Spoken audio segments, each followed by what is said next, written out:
vivons une période de contingence, d'incertitude. Ouais, la montée en puissance de l'inflation, ainsi que la famine qui s'invite dans des contrées que même les plus fous auront pensé. Nous disons, va ce monde, qu'en serait-il demain? Les choses qu'autrefois que nous croyons certains va paraître ébranlées et même s'écrouler, alors que nous, d'entre nous, sont maintenus artificiellement du vivant par des pilules, des thérapies de toutes sortes. La solution à tout cela, c'est Jésus le Christ. Peut-être que vous dites à l'intérieur de vous, j'ai déjà donné une chance à Jésus. En fait, lui avons-vous offert une vraie chance? Et certains disent ceux avec raison, qu'il en soit une situation d'emploi ou toute autre, ils n'ont su me donner une vraie chance. Mais qu'en est-il de vous? Avez-vous offert une vraie chance à Jésus le Christ? Offre-lui donc une vraie chance et vous saurez voir ce qu'il fera dans votre vie. C'est la raison pour laquelle nous invitons à tenir un culte à sa gloire ce dimanche après dimanche de 10h à midi.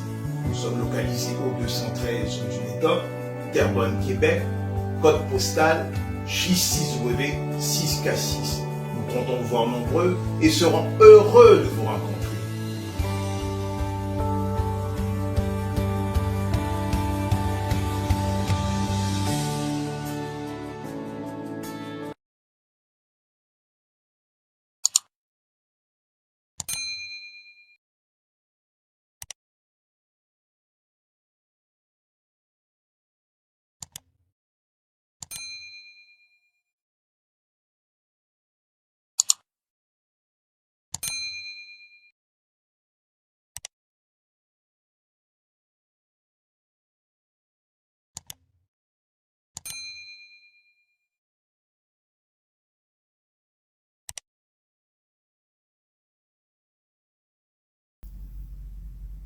Bon matin à tous, une fois de plus avec une joie première immense que je vous retrouve encore au travers de ces tables d'enseignement.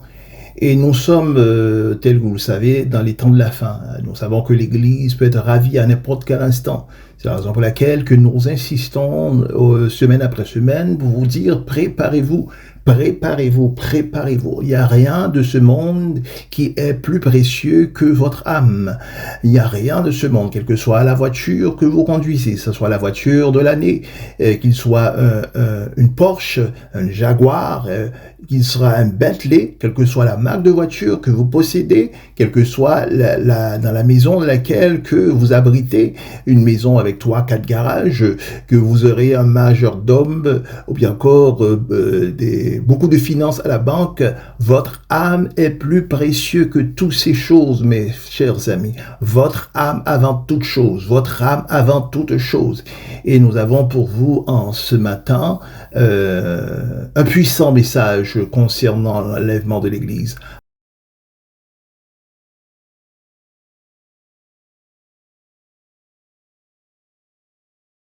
Matthieu 7, 13, 14. Large est la porte, spacieux est le chemin qui mène à la perdition, et nombreux sont ceux qui y entrent. Étroite est la porte, resserré est le chemin qui mène à la vie, et peu les trouvent. Je sais que vous ne croirez peut-être pas ce que je vais vous dire, et ce n'est pas grave. Je ne voulais pas y croire non plus quand ça m'est arrivé. Mais je vais vous dire une chose. Si vous regardez cette vidéo, c'est parce que le Saint-Esprit vous a amené ici.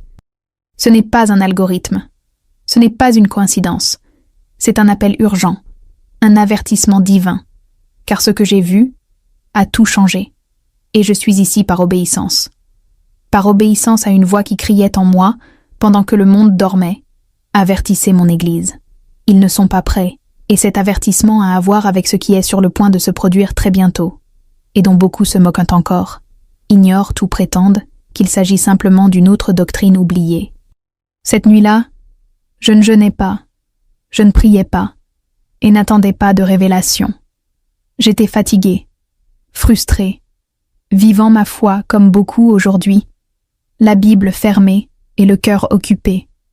Mais quelque chose m'a réveillé. C'était comme un poids, comme si le ciel tout entier me fixait. Je n'ai entendu aucun son, je n'ai vu aucune lumière. Je l'ai juste ressenti, comme si j'avais été arraché au présent et projeté dans le futur. Soudain, j'ai vu ce qui semblait être le début de l'enlèvement.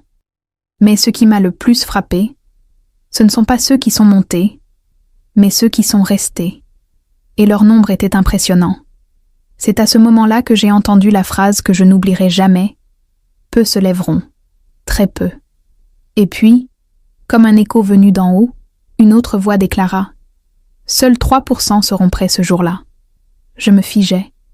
Mon esprit essaya de discuter. Mon âme se mit à pleurer. Parce que je comprenais. La plupart de ceux qui se disent chrétiens ne monteront pas. Non pas par manque de Bible, mais par manque d'obéissance, par manque de peur.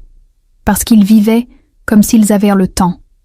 Comme si l'enlèvement n'était qu'une légende racontée dans une secte de jeunes. J'ai vu des églises pleines le dimanche et vides au ciel.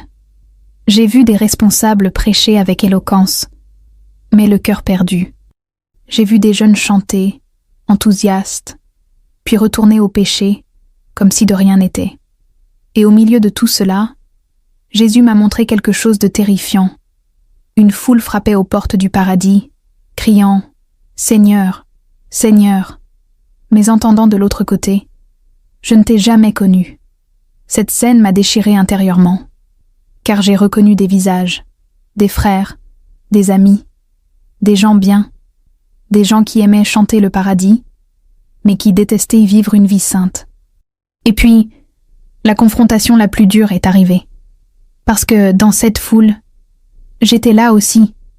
C'est vrai, moi qui croyais être debout, moi qui publiais des versets, moi qui disais « gloire à Dieu » à chaque culte, moi qui dirigeais le culte, qui donnais des conseils spirituels, mais j'avais laissé la parole devenir un ornement, non une épée. J'étais de ceux qui restaient, non par manque de foi, mais par vanité excessive, pour avoir vécu une foi sélective, pour avoir choisi ce à quoi obéir et ce qu'il fallait ignorer, pour avoir déguisé ma froideur sous l'apparence de la spiritualité. À ce moment-là, le Saint-Esprit m'a parlé comme jamais auparavant. Tu avertiras, tu raconteras ce que tu as vu, tu réveilleras ceux qui dorment, car le temps presse. J'ai grimacé, j'ai pleuré, j'ai imploré le pardon, et on m'a confié une mission, avertir, une mission, crier avant que le silence ne s'installe. Et c'est pour cela que je suis là. L'extase n'est pas une fable, ce n'est pas une métaphore, elle est imminente. Et quand elle se produira, 97% ne seront pas prêts. La question est, l'êtes-vous? Dans la vision que j'ai reçue, il n'y avait aucune confusion, il n'y avait aucun débat théologique, il n'y avait plus de temps pour le doute. Ce que j'ai vu était une séparation visible, claire et définitive. Une ligne spirituelle séparait ceux qui montaient de ceux qui restaient. Et cette distinction n'était pas fondée sur l'apparence, la position dans l'Église ou le nombre de fidèles. C'était une ligne tracée dans l'esprit, invisible aux yeux humains, mais éclatante aux yeux de Dieu. C'était la ligne d'obéissance. Et ceux qui ne l'avaient pas vécue avec renoncement, avec sainteté, avec vérité, sont simplement restés, même s'ils avaient prêché, même s'ils avaient chanté, même s'ils avaient prié. J'ai vu une foule confuse, des gens paniqués, des dirigeants en quête d'explications, des téléphones portables sonnant sans réponse, des familles déchirées par l'absence soudaine d'enfants, de parents ou de frères et sœurs. Et au milieu de ce chaos, une douleur déchira mon cœur, la douleur de réaliser cela. La plupart de ceux qui sont restés n'étaient même pas athées. Ils étaient religieux, des gens qui connaissaient les Écritures, mais ignoraient le Dieu des Écritures. Des gens qui savaient réciter les promesses, mais ignoraient obéir aux commandements. Des gens plus préoccupés par leur ministère que par leur âme. Et puis, comme si le ciel me montrait une scène au ralenti, j'ai vu l'enlèvement se produire. C'était comme une attraction divine. Certains corps se transformèrent, s'envolèrent, avec une légèreté inexplicable. La paix se lisait sur les visages de ceux qui s'élevaient. Une paix que je n'avais jamais vue sur terre. Mais ce qui me détruisit le plus, ce fut de voir les visages de ceux qui restaient. Le choc, le désespoir, le cri qui ne voulait pas sortir, la tentative de courir après eux. Trop tard, j'avais le sentiment que Dieu avait attendu jusqu'à la dernière seconde. Mais le temps était écoulé. J'ai vu des temples fermés, des autels sans lumière, des pasteurs partis, et d'autres qui restaient, des cœurs incomplets, des instruments silencieux, des chairs vides. Mais le plus choquant, c'était de voir des gens dire « J'ai toujours cru » et une voix répondre « Mais vous n'avez jamais obéi ». À cet instant, j'ai compris que l'enlèvement serait le jugement le plus silencieux de l'histoire. Il n'y aura aucun avertissement, aucune excuse. Ce sera soudain. Et beaucoup seront trop occupés pour le remarquer, occupés par leur vanité, par les débats, par les apparences, par eux-mêmes. Et puis, dans cette même vision, le Saint-Esprit m'a dit quelque chose qui résonne encore en moi aujourd'hui. L'enlèvement ne sera pas décidé par ce que vous dites en public, mais par ce que vous pratiquez en secret. Cela m'a profondément blessée, parce que j'ai réalisé que beaucoup de choses dans ma vie n'étaient qu'une mise en scène, une foi manipulée pour que les autres la voient. Mais en moi, il y avait un manque de vigilance. Il manquait d'huile. Et je me suis souvenu de la parabole des 10 vierges. Elles étaient toutes vierges. Elles avaient toutes des lampes. Mais seulement 5 avaient de l'huile. Et seules ces 5-là sont entrées. Les autres entendirent. La porte est déjà fermée. C'est alors que tout est devenu clair. La plus grande erreur du chrétien moderne est de croire que croire suffit, que ressentir suffit, que participer garantit déjà le salut. Mais Jésus n'a jamais exigé de résultat. Il a demandé la croix. Il a demandé le renoncement. Il a demandé l'obéissance. Et c'est ce que presque personne n'est prêt à offrir. Le ciel ne recherche pas des chanteurs. Il recherche des serviteurs. L'enlèvement ne prendra pas le peuple, mais les fidèles. Et si vous ne vivez pas comme un serviteur aujourd'hui, demain pourrait être trop tard. Le temps presse. La ligne est tracée. La séparation a déjà commencé. Après cette vision, je n'ai plus pu parler à personne pendant des jours. C'était comme si un poids invisible pesait sur moi. J'ai regardé les gens autour de moi et je me suis dit « Ils n'ont aucune idée de ce qui les attend. » Et la douleur qui m'a le plus déchirée a été de réaliser que tant de mes proches vivaient comme s'ils étaient assurés d'accéder au paradis, mais que leur vie ne montrait aucun signe de vigilance. Pas d'huile, pas de croix, juste l'étiquette, juste l'apparence. Et l'enlèvement ne répond pas aux étiquettes, il répond à l'obéissance. Le lendemain matin, alors que je pleurais en prière, le Saint-Esprit m'a dit quelque chose qui a brisé mon âme. Le plus grand silence qui s'abattra sur la terre ne sera pas celui de la mort, ce sera celui de l'extase.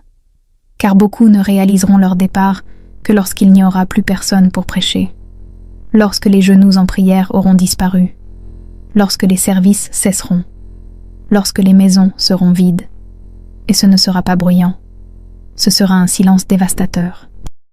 Un vide irréversible, le son de l'absence de ceux qui ont été transformés.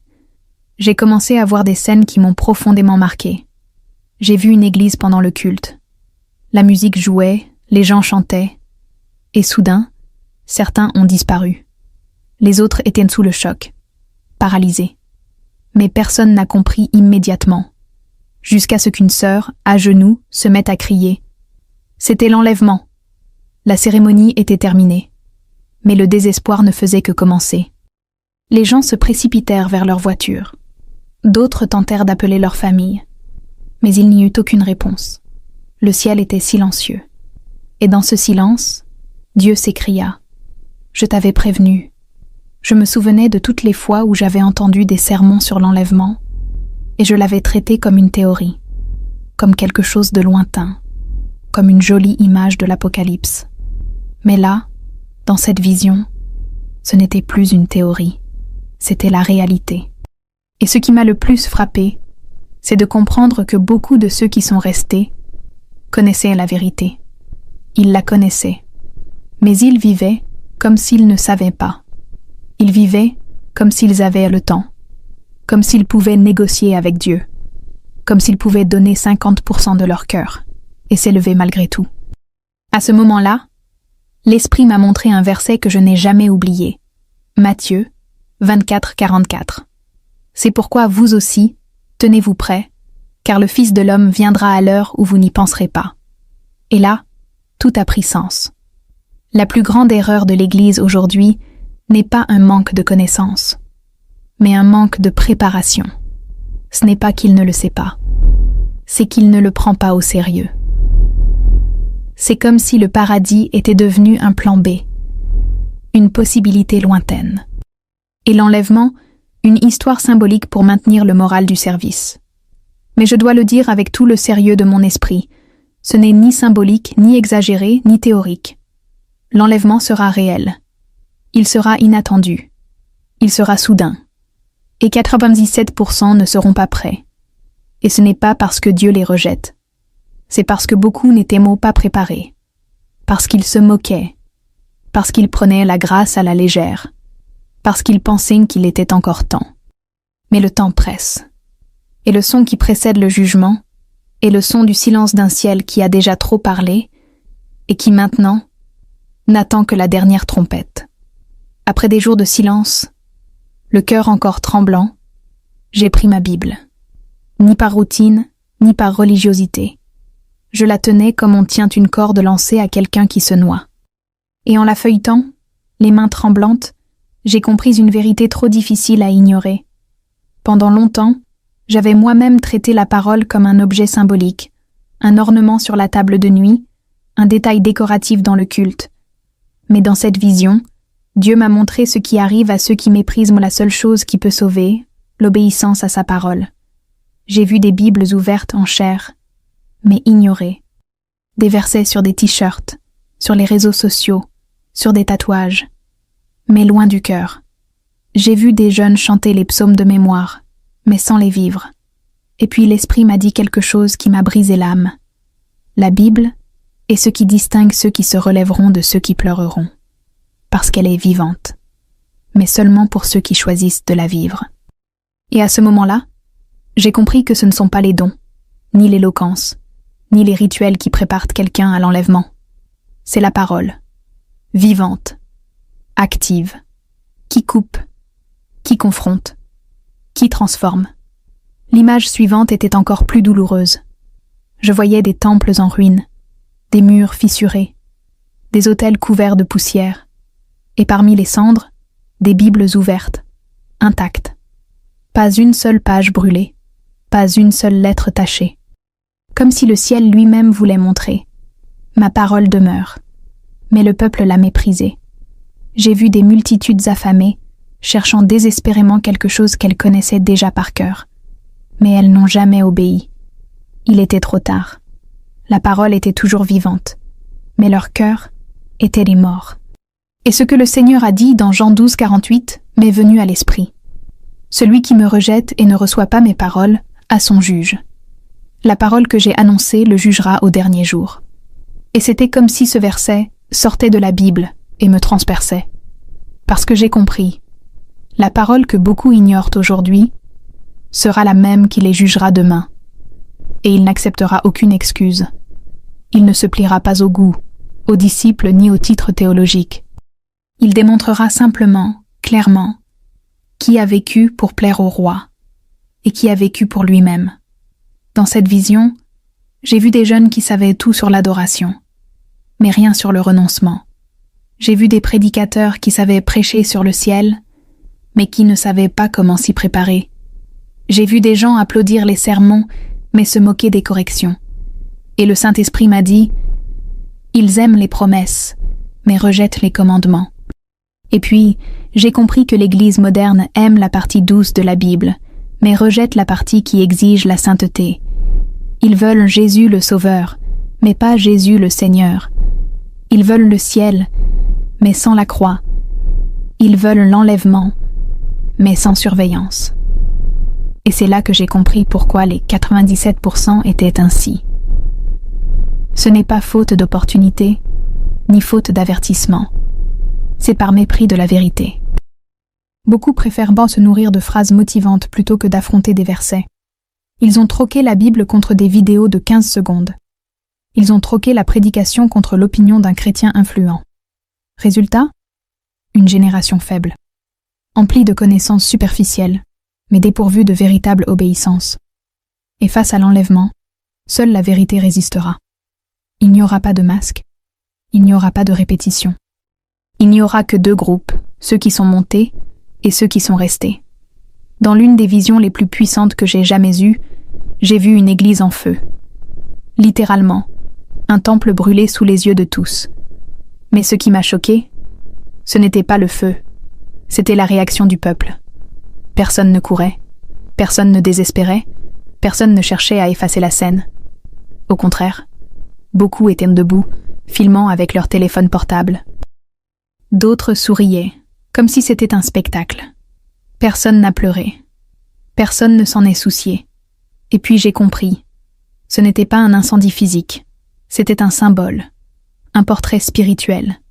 Une dénonciation silencieuse de la froideur qui s'était emparée de l'Église. L'incendie représentait la lente destruction de la foi authentique. La flamme de l'autel s'éteignait et personne ne s'en souciait. Les colonnes s'effondraient et les gens étaient distraits. Les Bibles étaient à l'intérieur, en train de brûler, mais leurs yeux étaient fixés sur les écrans, sur les applaudissements, sur la représentation. Et l'esprit me parla avec douleur.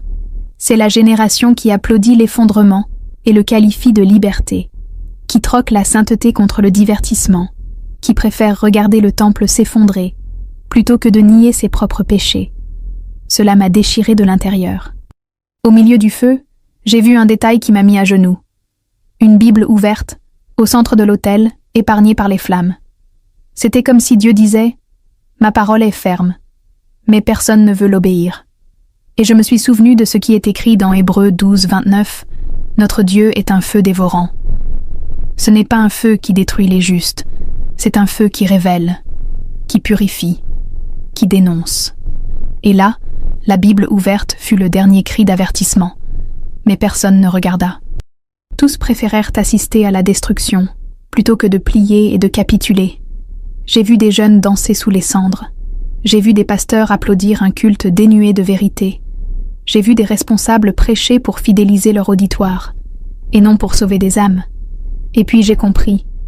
L'enlèvement ne prendra pas ceux qui étaient dans les temples, mais ceux qui étaient dans la parole. Car beaucoup vivent dans des immeubles, mais ignorent le royaume. Beaucoup chantent « Maranatha », mais vivent de comme si Jésus ne revenait pas.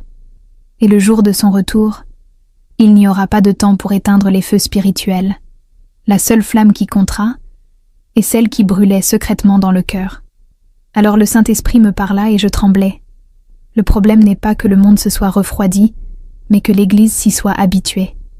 Nous vivons à une époque où la tiédeur est devenue une culture, où la vérité blesse plus que le mensonge, où la confrontation est considérée comme un jugement. Et dans ce climat de tiédeur, beaucoup dorment la lampe éteinte. Quand l'époux viendra, il sera trop tard pour chercher de l'huile. Il sera trop tard pour tout recommencer. Car l'enlèvement n'attend pas ceux qui se réveillent tard.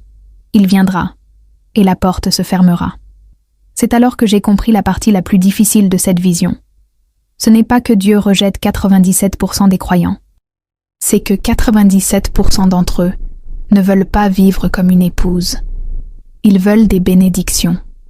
Ils veulent la guérison. Ils veulent une position. Mais ils ne veulent pas la croix. Ils ne veulent pas être sanctifiés. Ils ne veulent pas perdre le contrôle. Et l'enlèvement sera une séparation entre ceux qui ont aimé la vérité et ceux qui n'ont aimé que ses bienfaits. C'est pourquoi Dieu m'a dit d'avertir, de crier, parce que le feu a déjà commencé. Et si vous n'avez pas d'huile, si vous n'avez pas de racines, si vous n'avez pas de parole, vous serez consumés avec le temple. Après cette vision de l'Église en feu, j'ai passé des jours avec une question qui me taraudait. Et si c'était aujourd'hui? Serait-ce à 3%? La réponse m'a dévastée. Car même si j'étais chrétienne depuis des années, même si j'avais dirigé un ministère, même si je connaissais la Bible, je savais que je n'étais pas prêt. Non pas selon le jugement des hommes, mais selon le jugement du ciel. Et ce fut le coup le plus dur. J'ai failli rester. Et je ne le savais même pas. Car l'enlèvement n'examine pas vos dons. Il examine votre cœur, votre vigilance, votre vie cachée à Dieu. J'ai commencé à me remémorer toutes les fois où le Saint-Esprit a tenté de me réveiller et où j'ai résisté. Je me suis souvenu des services où il m'a confronté, mais je me suis endurci. Les supplications que j'ai ignorées, les avertissements que j'ai interprétés comme du battage médiatique, les messages que j'ai rejetés parce qu'ils me blessaient trop. Et tout cela a commencé à s'accumuler, non pas comme un péché manifeste, mais comme de la froideur, de l'indifférence, de la complaisance. Et l'Esprit me l'a montré, la plupart de ceux qui restent ne sont pas de véritables rebelles. Ils sont sincèrement tièdes. Ils sont fidèles aux yeux des hommes, mais absents devant Dieu. C'est à ce moment-là que j'ai décidé de faire quelque chose que je n'avais pas fait depuis longtemps. Je me suis agenouillée. Vraiment. Sans précipitation. Sans scénario. Sans vanité. Juste moi, Dieu et une Bible ouverte. Et là, sans paroles répétées, j'ai pleuré. J'ai pleuré comme quelqu'un sauvé de l'abîme à la dernière seconde. J'ai pleuré parce que je comprenais que le jugement était proche. Et j'étais distrait. J'ai pleuré parce que je réalisais que ma foi ne me soutiendrait pas le jour de l'enlèvement. Et si je continuais comme ça, je serais abandonné. C'est là, dans cette prière, que le ciel a brisé le silence.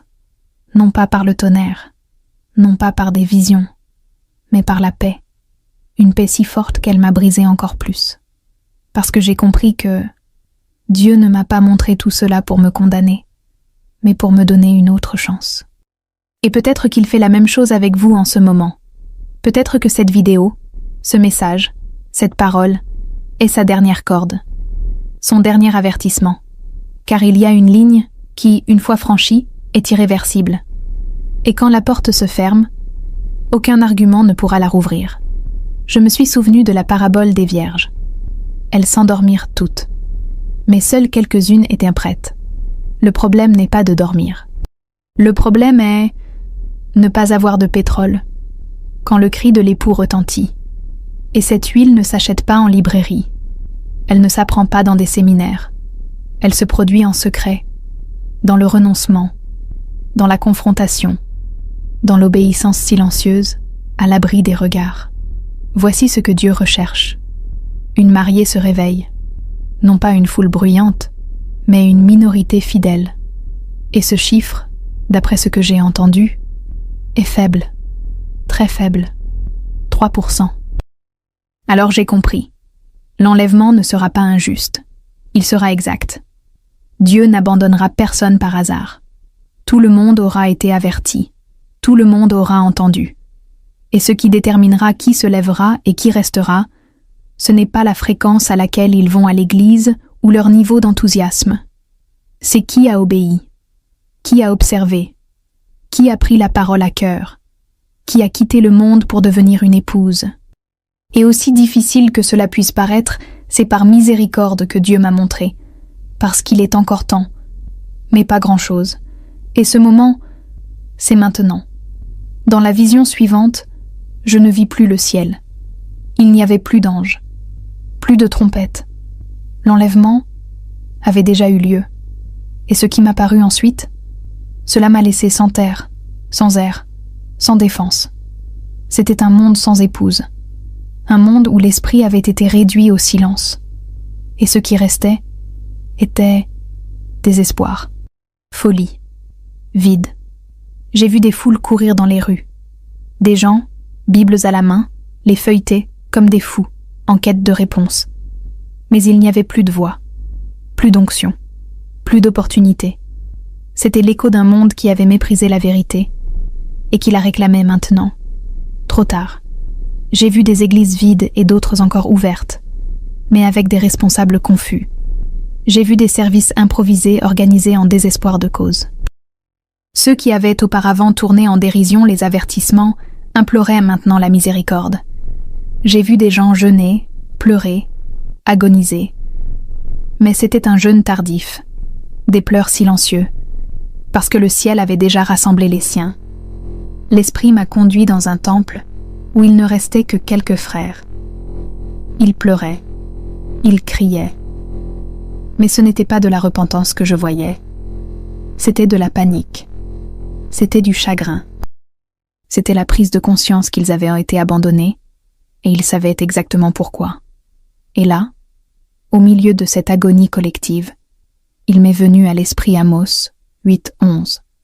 Voici, les jours viennent, dit l'Éternel, où j'enverrai la famine dans le pays, non pas une disette de pain et une soif d'eau, mais une faim d'entendre la parole de l'Éternel. Cela s'accomplissait sous mes yeux. C'était une faim spirituelle, sans nourriture. Le peuple avait soif, mais il n'y avait plus d'eau vive. La Bible était là, mais elle ne cueillait plus les fruits, car ce n'était plus le moment de semer. C'était le moment de récolter. Et la récolte a été douloureuse. C'était le résultat d'années passées à ignorer les avertissements, à considérer la parole comme facultative. J'ai vu des gens frapper aux portes des églises, mais personne n'ouvrait. J'ai vu des croyants rire des prophéties, essayant désespérément de se souvenir des versets, essayant de chanter des cantiques, essayant de jeûner. Mais le ciel est resté silencieux, et l'Esprit m'a dit « Ils ne m'ont pas écouté quand j'ai parlé. Maintenant, il est trop tard pour demander une autre chance. » Et ce qui m'a détruit, c'était de revoir des visages familiers, des gens avec qui j'avais vécu, qui me traitaient d'exagéré, qui disaient « Dieu est amour, il comprend mon cœur. » Maintenant, ils étaient à l'agonie, parce qu'ils comprenaient que l'amour de Dieu n'annule pas sa sainteté. L'une des scènes qui m'a le plus marquée a été de voir une jeune femme qui disait toujours sur les réseaux sociaux « Jésus m'aime tel que je suis ». Elle s'écria alors, s'agenouillant, frappant le sol, demandant « Pourquoi ne m'a-t-il pas prise ?» Et la réponse me parvint clairement « Parce qu'il aimait l'idée de Jésus, mais il ne s'est jamais soumis à sa seigneurie. Et ça, mon frère, ma sœur, c'était comme un coup de poignard dans l'âme, car c'est la vérité pour beaucoup. Ils sont pleins de belles déclarations, mais vides d'obéissance. Et l'extase ne répond pas aux belles phrases. Elle répond aux vies abandonnées. Le Saint-Esprit m'a alors dit fermement. La plupart des gens connaissaient la vérité, mais ils ont choisi de l'ignorer. Maintenant, tout le monde s'agenouille. Non pas par amour, mais par peur. Et c'est là que j'ai compris ce que Jésus voulait dire lorsqu'il a dit que beaucoup essaièrent d'entrer, mais que la porte serait déjà fermée. L'enlèvement serait une division éternelle. Il n'y aura pas de deuxième appel. Il n'y aura pas de seconde chance. Le temps de grâce est arrivé. La Bible est toujours ouverte. La porte est toujours grande ouverte. Mais quand il viendra, ce sera définitif. Et vous n'aurez que deux positions. Soit vous montez avec lui, soit vous regardez tout depuis la terre. 8. Dieu m'a appelé à crier dans le silence. Après avoir vu cette foule en proie à l'agonie, cherchant Dieu trop tard, j'ai eu un pincement au cœur. Mon corps tremblait. Mon esprit se brisait en 1000 morceaux. Et là, au milieu de cette douleur, j'ai clairement entendu la voix de l'esprit. Tu le diras, tu l'avertis, tu crieras avant que le silence ne s'empare de la terre. J'ai pleuré. Je ne me sentais pas digne. Je ne me sentais pas capable. Mais cette voix m'a transpercé comme un éclair, ne laissant place à aucun doute. C'était un envoi, une mission prophétique, un appel à réveiller l'épouse avant qu'il ne soit trop tard. À ce moment-là, j'ai compris que ma vie ne pourrait plus jamais être la même. Je ne pouvais plus prêcher ce qui plaît. Je ne pouvais plus chanter ce qui émeut. Je ne pouvais plus vivre une foi décorative. Le ciel m'a confié un fardeau. Un fardeau. Un message que personne ne veut entendre, mais dont tout le monde a besoin. Car la vérité est la suivante. La plupart des croyants d'aujourd'hui sont complètement distraits. Et si l'enlèvement a lieu maintenant, 97% resteront. Non pas parce qu'ils sont mauvais, mais parce qu'ils dorment. Parce qu'ils traitent le saint comme un simple citoyen. Parce qu'ils croient que le paradis est garanti à ceux qui vont à l'église. C'est à ce moment-là que j'ai réalisé, Dieu ne m'a pas montré tout cela pour m'effrayer. Il l'a montré pour me réveiller. Et pour réveiller les autres. Ce que vous entendez ici n'est pas une simple vidéo. Ce n'est pas un scénario. Ce n'est pas du théâtre. C'est un avertissement direct du trône. Et ce n'est pas pour le monde. C'est pour l'Église. C'est pour moi. C'est pour vous. Parce que l'enlèvement ne se fera pas par des annonces, mais par une séparation. En un clin d'œil, sans discussion, sans explication, sans temps pour corriger. Soit tu es prêt, soit tu restes. Et celui qui reste ne restera pas par erreur. Il restera par choix. Dieu m'a fait comprendre quelque chose qui a détruit la dernière trace d'orgueil qui était en moi. Tu as presque réussi. Et s'il ne m'avait pas confronté, je penserais encore que j'allais bien. Je chanterais, prêcherais, sourirais encore, en route vers la damnation. C'est pourquoi je vous le dis, si ce message vous dérange, ne le rejetez pas. Car ce malaise est l'esprit qui essaie de vous réveiller. Et il vaut mieux être confronté maintenant que d'être abandonné plus tard. La Bible est toujours ouverte. Le temps de l'épreuve est encore disponible. Mais la ligne de séparation a déjà commencé à être tracée. Et là, m'inclinant devant la présence de Dieu, je répondis, « Seigneur, j'irai. Je vous avertirai. Même s'il se moque de moi, même s'il me méprise, même s'il me traite de radical, parce que j'ai compris que le pire n'est pas d'être rejeté par les hommes. Le pire, c'est d'être rejeté par l'époux. Et si je peux, avec ce message, réveillez-en au moins un seul, pour vous réveiller à nouveau, pour retourner à la sanctification, pour vous réconcilier avec le ciel, alors cela en aura valu la peine. Car c'est ici le cri de Dieu aujourd'hui. Réveillez-vous, vous qui dormez, car le cri de l'époux est prêt à être entendu. La mission a commencé. L'avertissement a été donné. L'enlèvement approche. Et ma question, en écrivant ce témoignage, est simple et directe. Si Jésus revient aujourd'hui, montrez-vous? Si la réponse est le doute, la peur ou le silence, alors ce message est pour vous. Il est encore temps. Il y a encore de la grâce. Mais Dieu m'a dit, parlez maintenant, car bientôt il y aura le silence. Et quand le silence viendra, il n'y aura plus de vidéos, plus de sermons, plus d'opportunités. Il n'y aura que le ciel, avec ceux qui sont montés, et la terre, avec ceux qui sont restés. Après avoir accepté cette mission, Dieu a commencé à me montrer non seulement ce qui allait arriver, mais pourquoi tant de gens resteraient-ils? Et il n'y a qu'une seule raison. Cette génération a transformé la grâce en licence et l'évangile en performance. Nous sommes entourés de gens qui parlent de Jésus, mais qui ne vivent rien de ce qu'il a commandé. Qui chantent « Viens me chercher », mais n'ont pas d'huile. Qui lèvent les mains le dimanche, mais vivent comme bon leur semble le lundi. Et l'enlèvement n'aura pas lieu en public. Il se déroulera en secret. Et il surprendra presque tout le monde. Je vois des jeunes qui prêchent leurs histoires, mais qui ne parviennent pas à surmonter la pornographie secrète. Je vois des gens qui font vibrer les foules par leurs louanges, mais qui vivent dans le ressentiment, l'envie et l'orgueil. Je vois des croyants qui récitent des versets, mais qui déshonorent l'autel avec leur langue. Je vois des dirigeants qui ont appris à manipuler les émotions, mais qui ne se sont jamais vraiment repentis. Et le Saint-Esprit m'a dit clairement, ils connaissent en la vérité, mais ils la traitent comme si c'était juste un autre fragment. Et le ciel ne l'ignorera pas. Le jugement viendra, et il sera plus sévère pour ceux qui savaient, et ont choisi de ne pas obéir. Jésus m'a montré quelque chose qui m'a fait frémir. Cette génération sera la plus jugée de l'histoire, non pas parce qu'il a commis les pires péchés, mais parce qu'il avait le plus grand accès à la vérité. Jamais auparavant, il n'y avait eu autant de Bibles disponibles, tant de vidéos, tant d'avertissements.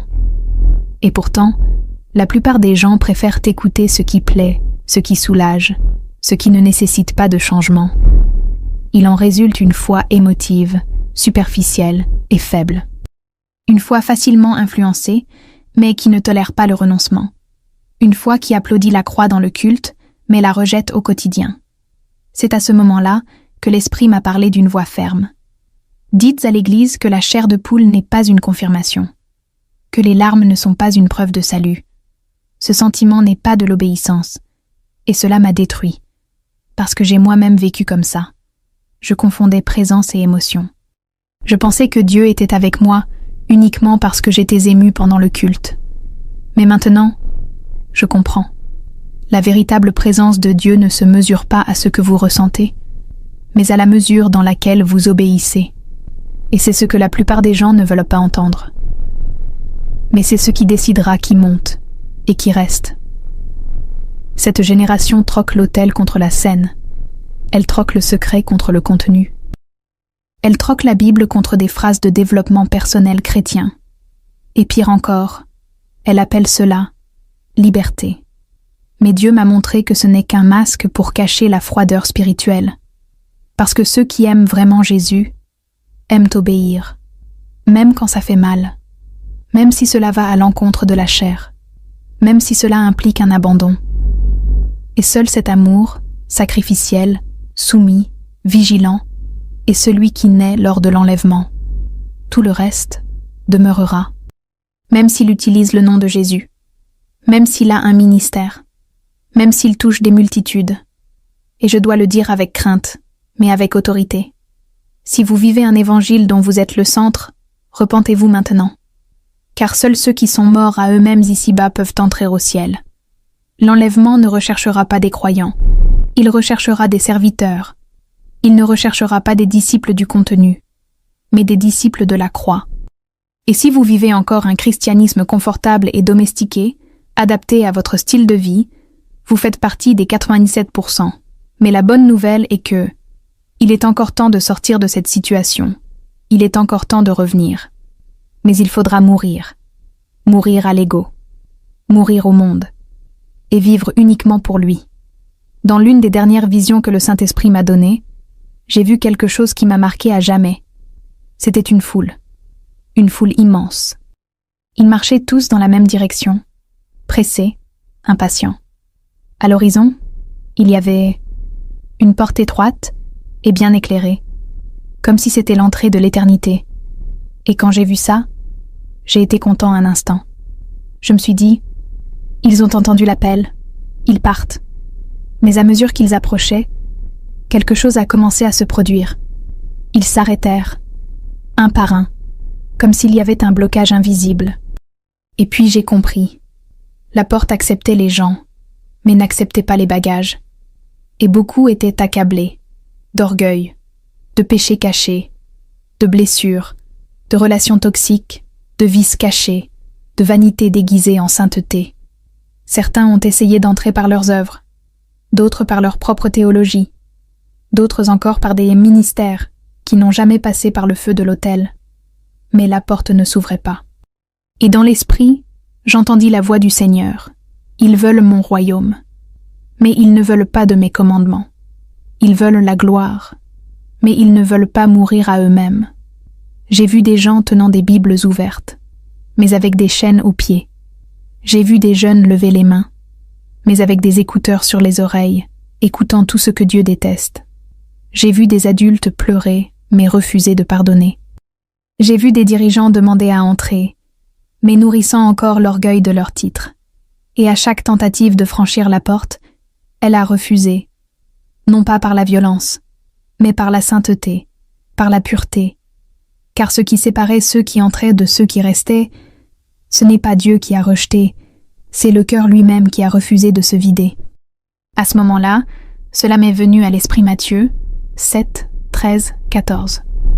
Large est la porte, spacieux est le chemin qui mène à la perdition, et beaucoup y entrent. Resserrée est la porte, resserré est le chemin qui mène à la vie, et peu les trouvent. Et ce qui m'a déchiré, c'est de réaliser que la plupart avaient déjà trouvé la porte. Ils ne voulaient simplement pas lâcher prise.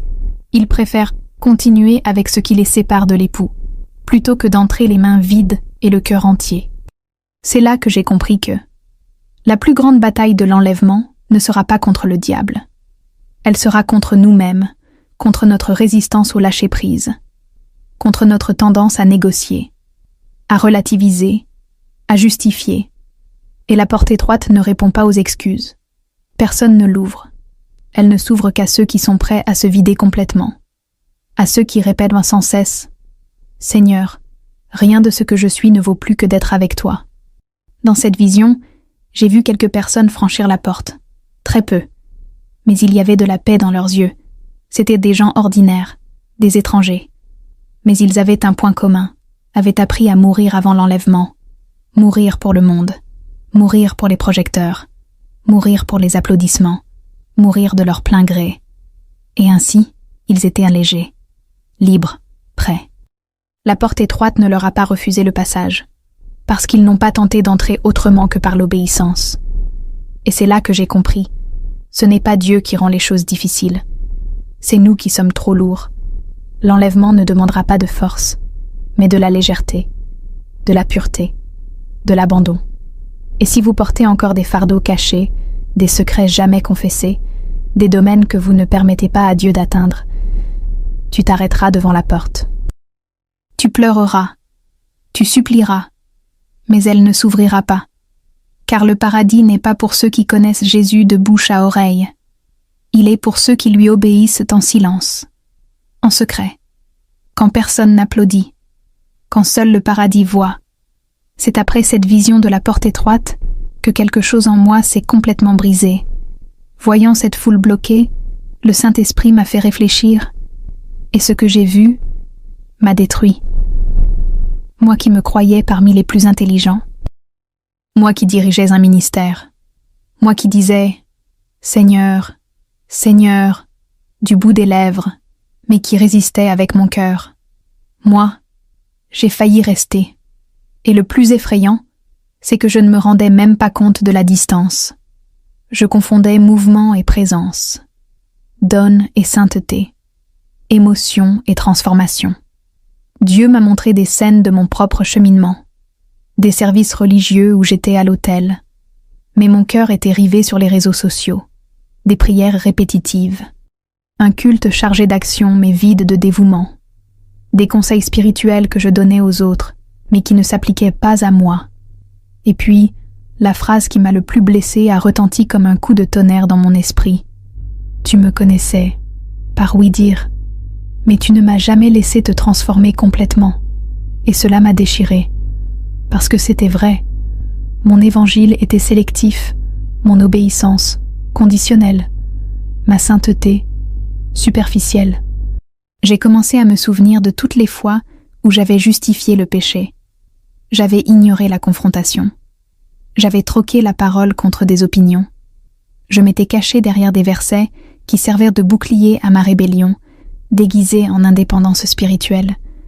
Et l'esprit continuait à parler. Tu as appris à paraître saint, mais tu ne m'as pas permis de brûler les impurs. Et je suis tombée à genoux, seule, sans que personne ne m'applaudît, sans que personne ne me regarde. Parce qu'à ce moment-là, j'ai compris que le plus grand miracle n'est pas de prêcher, de chanter ou de chasser les démons, c'est d'atteindre le ciel. J'ai aussi vu d'autres personnes qui m'accompagnaient dans mon ministère, des personnes que je considérais comme fortes, dignes de confiance, utilisées par Dieu. J'ai vu des pasteurs, des responsables, des intercesseurs, et l'Esprit m'a dit « Ne les regardez pas, regardez la racine. Beaucoup ont des feuilles, peu ont des fruits. Beaucoup ont des stades, peu ont des autels. » Et j'ai compris que les critères de Dieu, ce n'est pas l'influence. C'est la loyauté. Ce n'est pas l'impact visible qui compte. C'est l'obéissance silencieuse. Et cela, beaucoup de ceux qui pensent être debout sont déjà tombés depuis longtemps. Ils ne s'en sont simplement pas rendus compte. À ce moment-là, à travers mes larmes, j'ai fait la prière la plus sincère de ma vie. Seigneur, ne me laisse pas être de ceux qui prêchent le ciel. Mais le voix de loin. Je ne veux pas être une autre voix forte. Je veux faire partie de l'épouse, celle qui veille, celle qui prépare, celle qui protège, celle qui se soumet, celle qui renonce.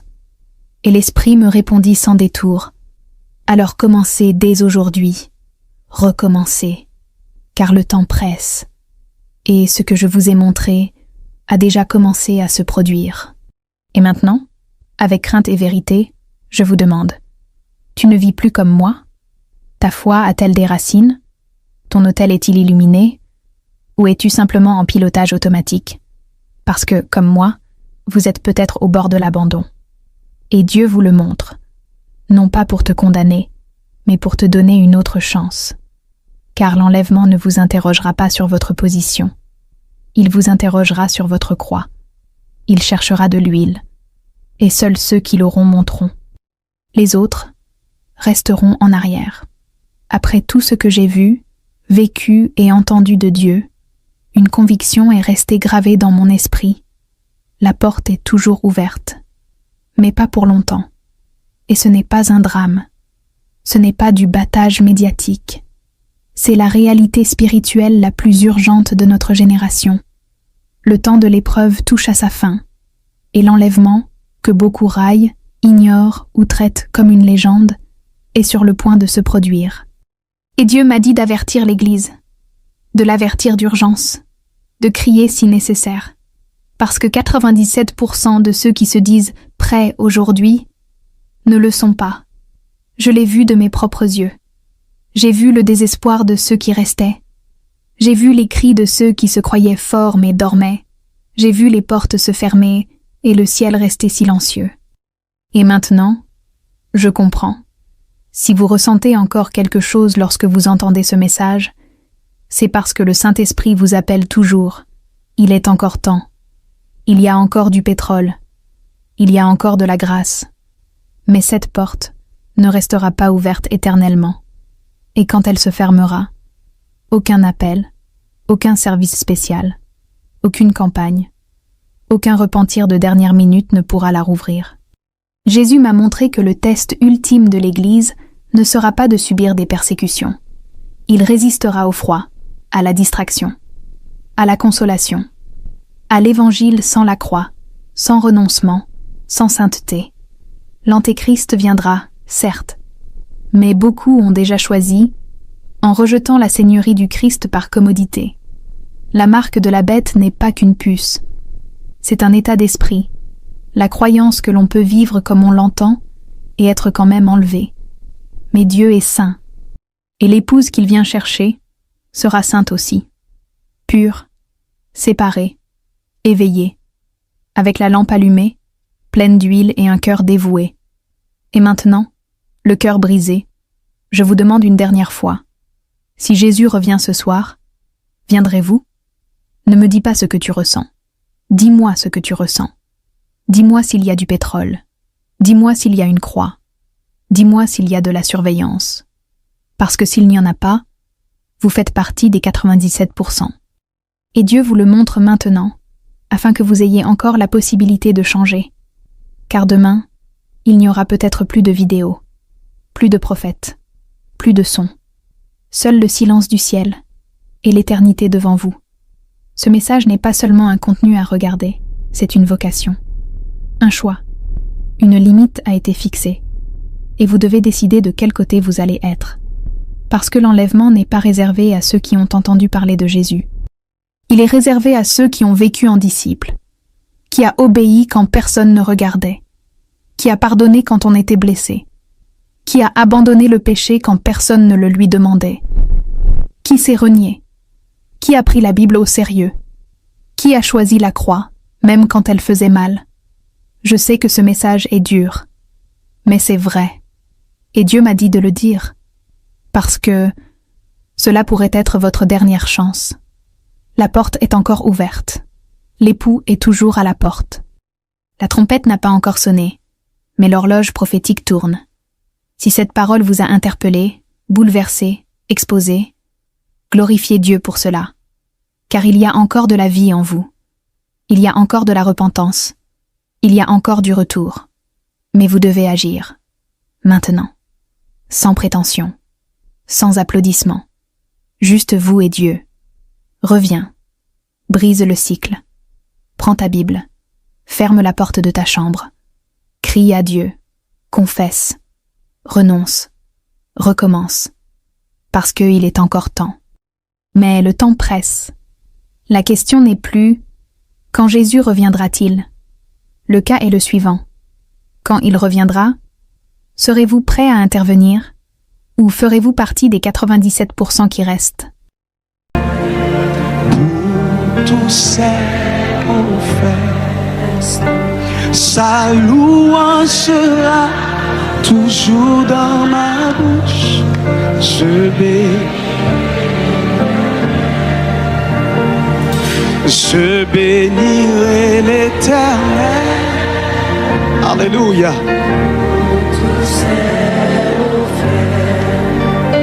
Sa louange sera toujours dans ma bouche. Je bénirai l'Éternel. Qui est-ce qui a passé nom yo l'autre comme dit ça? Je bénirai l'Éternel. Même Jacques David. Pour tous ses offerts. Sa louange sera toujours dans ma bouche. Je bénirai l'Éternel. Dis ça encore, je bénirai l'Éternel. Pour tous ses offerts. Alléluia. Sa louange sera toujours dans ma bouche. Je bénirai l'Éternel. Criez, oh mon âme, oh mon âme, bénis l'Éternel. Yeah, yeah.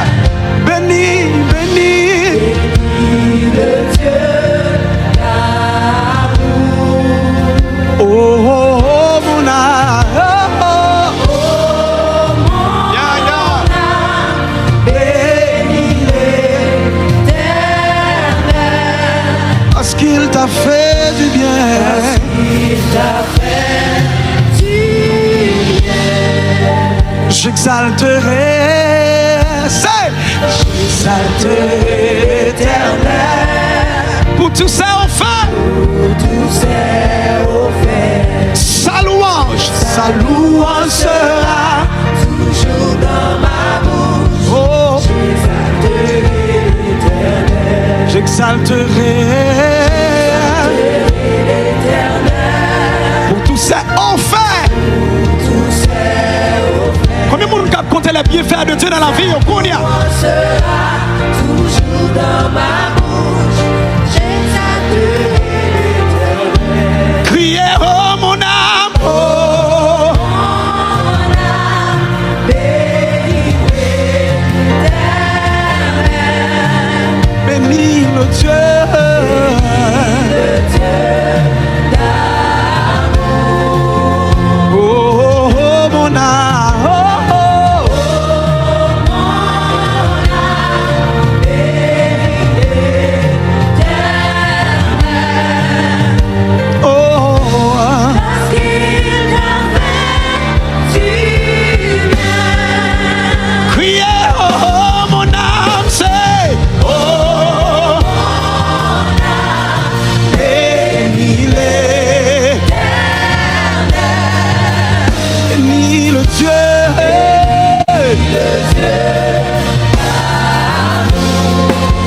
Oh, oh, oh, mon âme. Oh, oh, mon âme. Bénis l'Éternel. Parce qu'il t'a fait du bien. Quand mon Seigneur a fait bien. Quand mon Seigneur a fait bien. T'as pleuvé mais on crié. Oh mon âme. Yeah. Yeah. Bénis, bénis.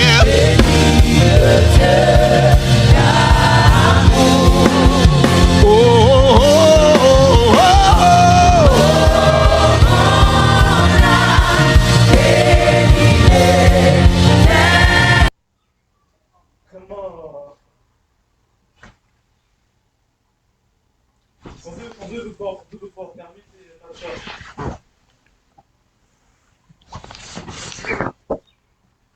Dans le bar, dans le cas, la caméra, c'est ça, même si. Là, vas-y. Oh, non.